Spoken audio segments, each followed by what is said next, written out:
منين كنسمعوا بان الطائره غادي دير هبوط اضطراري ما كيعجبناش الحال، ولكن كتكون الصدمه اكثر منين كنعرفوا السبب. هاد الطائره كانت غادا من مراكش اتجاه برشلونه واضطرت تنزل في مطار فاس في المغرب، لكن هاد الخطره السبب ماشي عاصفه ماشي اضراب. الصدمه هي ان وحده من المسافرين، الله يعفو على الجميع، كانت في حاله السكر، والتصرف ديالها ما كان لايق لا بالناس اللي مسافره معاها ولا بالطاقم ديال الطائره. هي الطياره قلعت من مراكش، لكن هاد السيده عاد بينات التصرف ديالها اللي كان الطاقم كيطلب منها مثلا تجلس، كان يعني شي حوايج اللي خصها ديرهم من اجل السلامه ديالها. منين قلعت الطياره هاد السيده ما احترماتش سلوك السلامه اللي كتواجد في الطائره.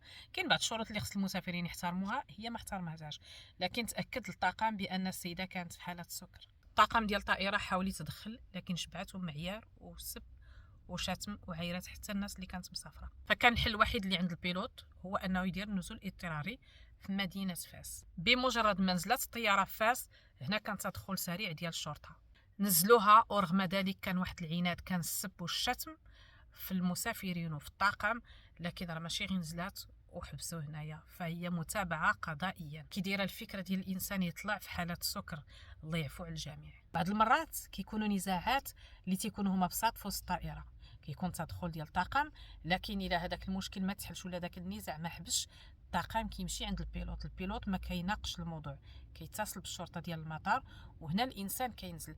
هادي كنقول لكم في حالات اذا كان النزاع بسيط يقدر الانسان يتحرم من السفر في ديك الطائره، لكن كيكونوا اجراءات اللي هما بسيطه وكيعاود ياخذ طياره واحده اخرى.